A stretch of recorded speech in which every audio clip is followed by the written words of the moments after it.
malam. Perkenalkan, nama saya Kinanti Atisadu, NPM 1903 10122 dari Paralel A, Program Studi Teknik Kimia, Universitas Pembangunan Nasional, Veteran Jawa Timur. Dan saya, Yolanda Silvania, NPM 193101010021 dari Teknik Kimia UPN Veteran Jawa Timur.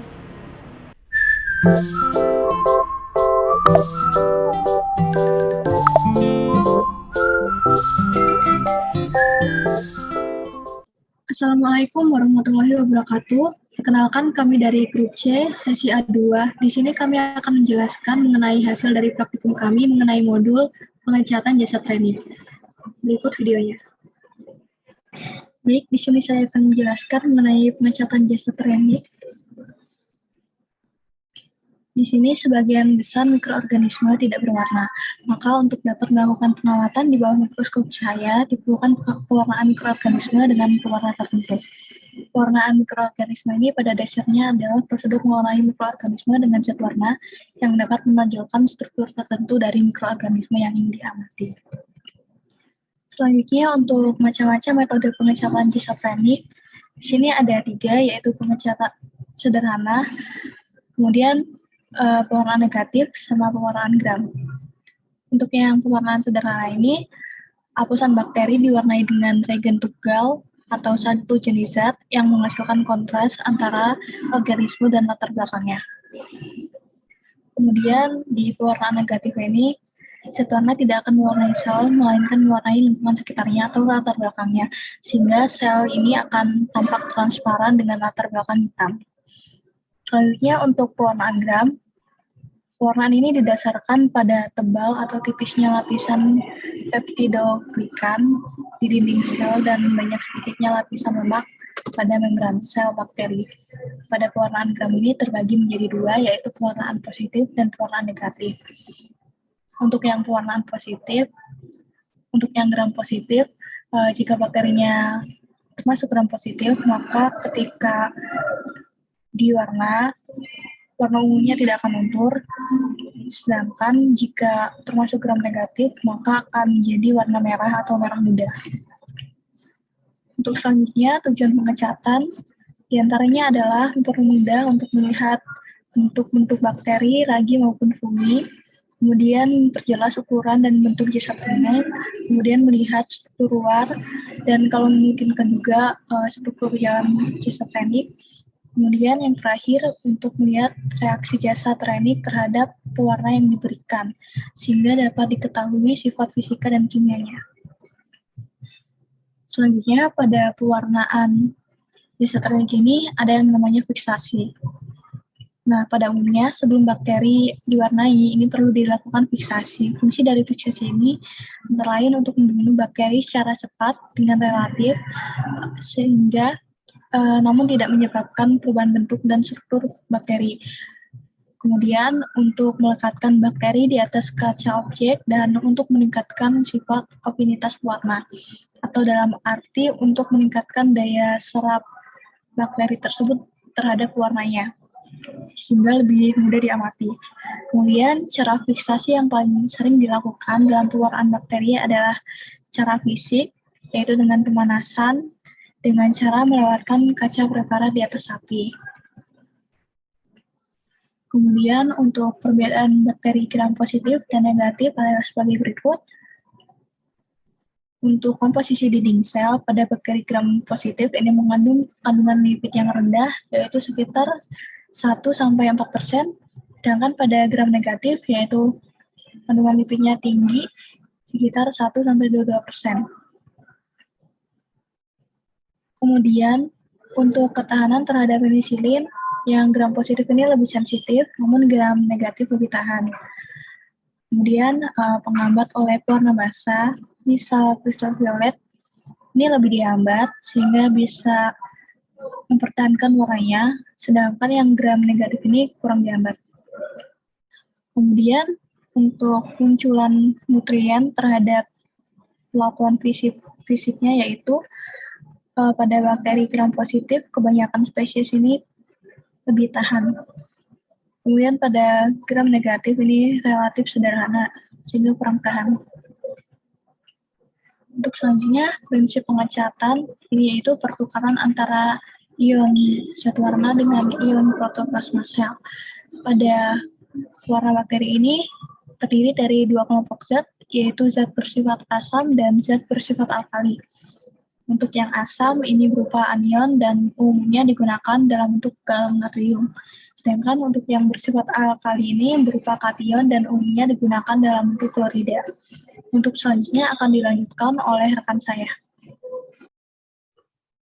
Baik, saya akan melanjutkan penjelasan dari partner saya yang berikutnya, yaitu hal-hal yang harus diperhatikan dalam pengecatan. Jadi, ada 4 hal yang harus diperhatikan dalam pengecatan. Yang pertama ada sifat dari setiap jenis mikroba, yang kedua ada keadaan lingkungan, ketiga ada pemanasan, dan keempat ada waktu. Baik, jadi hal-hal yang harus diperhatikan dalam pengecatan zat ranik.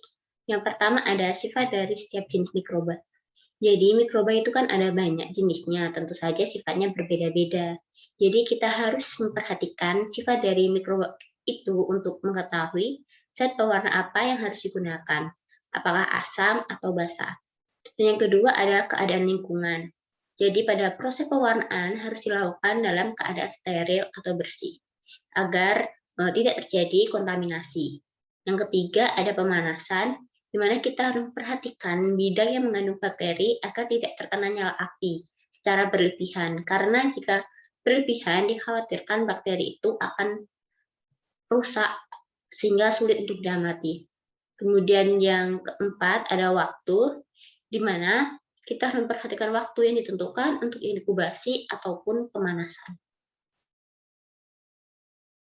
Yang berikutnya adalah faktor-faktor yang mempengaruhi dalam pengecatan jasad ranik. Di faktor-faktor yang mempengaruhi dalam pewarnaan bakteri, yang pertama ada fiksasi. Cara yang paling banyak digunakan adalah secara fisik dengan pemanasan, atau dengan freeze drying, atau dapat juga dilakukan fiksasi dengan menggunakan zat kimia seperti sabun, fenol, dan formalin.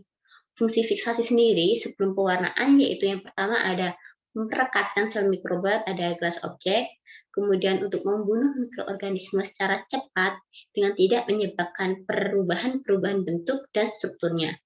Kemudian untuk mengubah afinitas atau daya ikat zat warna, kemudian untuk membuat sel-sel mikroba lebih kuat atau keras, kemudian untuk mencegah otolisis sel yaitu pecahnya sel yang disebabkan oleh enzim-enzim yang dikandungnya sendiri.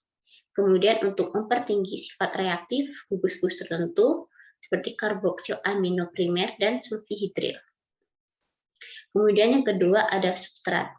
Merupakan zat warna asam atau basa dapat bereaksi dengan senyawa-senyawa tertentu. Oleh karena itu, senyawa-senyawa organik seperti protein, karbohidrat, lemak, dan asam nukleat akan mempengaruhi pewarnaan berdasarkan jenis zat warna yang diserap oleh sel. Kedua ada substrat, merupakan zat warna asam atau basa dapat bereaksi dengan senyawa-senyawa tertentu. Oleh karena itu, senyawa-senyawa organik seperti protein, karbohidrat, lemak, dan asam nukleat akan mempengaruhi pewarnaan berdasarkan jenis zat warna yang diserap oleh sel. Maka, dapat dibedakan 3 macam sel, yaitu ada sel-sel azidofil, basodil, dan sudanofil.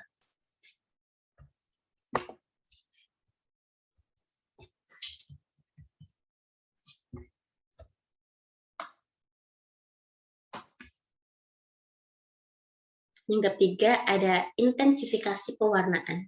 Zat warna dapat diintensifikasikan dengan cara menambahkan murdan, yaitu zat kimia yang dapat menyebabkan sel-sel bakteri dapat diwarnai lebih intensif, karena zat warna terikat lebih kuat daripada jaringan sel.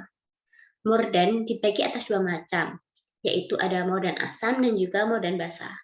Murdan asam adalah murdan yang bereaksi dengan zat-zat warna basa, sedangkan murdan basa adalah murdan yang bereaksi dengan anion zat warna asam. Yang keempat ada peluntur zat warna. Peluntur zat warna berguna untuk menghasilkan kontras yang lebih baik pada bayangan mikroskop. Pada umumnya, sel-sel yang mudah diwarnai akan lebih mudah pula untuk dilunturkan warnanya. Sedangkan sel-sel yang sukar diwarnai akan lebih sukar juga untuk dilunturkan warnanya.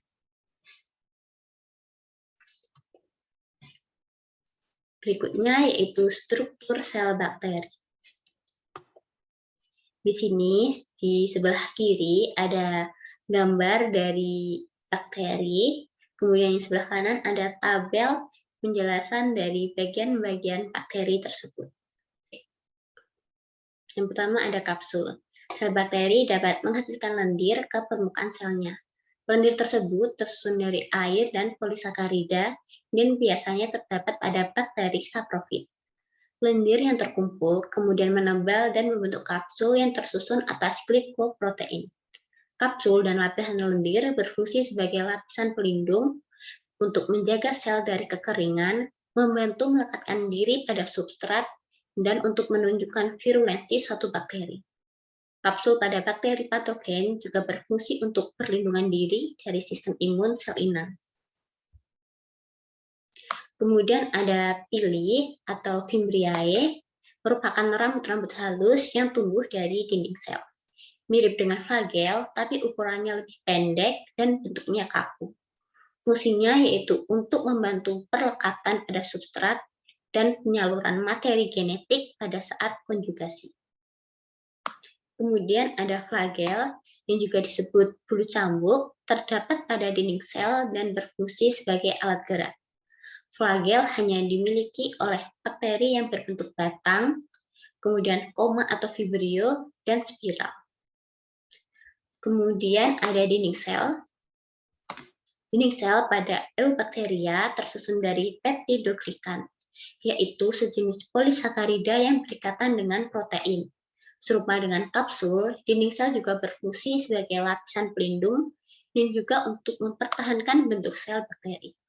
Berdasarkan lapisan dinding selnya, ahli bakteriologi asal Denmark yaitu Hans Christian Gram mengelompokkan bakteri menjadi dua, yaitu ada bakteri gram positif dan bakteri gram negatif. Bakteri gram positif memiliki lapisan peptidoglikan tebal yang akan berwarna ungu jika diberi pewarna gram. Sementara itu, bakteri gram negatif memiliki lapisan peptidoglikan yang tipis dan akan berwarna merah atau merah muda jika diberi pewarna gram. Kemudian ada membran plasma atau membran sel. Membran plasma atau membran sel tersusun dari fosfolipid dan protein. Sifatnya semi-permeable dan berfungsi untuk mengatur keluar dan masuknya zat ke dalam dan keluar sel bakteri. Kemudian ada ribosom. Ribosom adalah organel kecil yang berfungsi sebagai tempat terjadinya sintesis protein.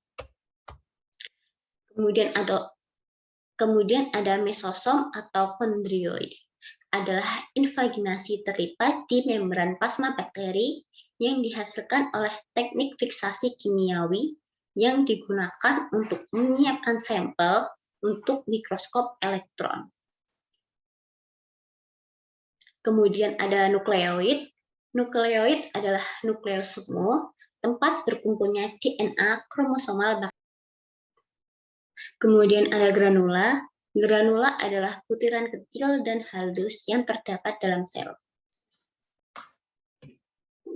Selanjutnya ada sitoplasma. Sitoplasma merujuk kepada cairan tidak berwarna yang tersusun dari air, bahan organik, seperti protein, karbohidrat, dan lemak. Kemudian ada garam mineral, enzim, ribosom, dan asam nukleat.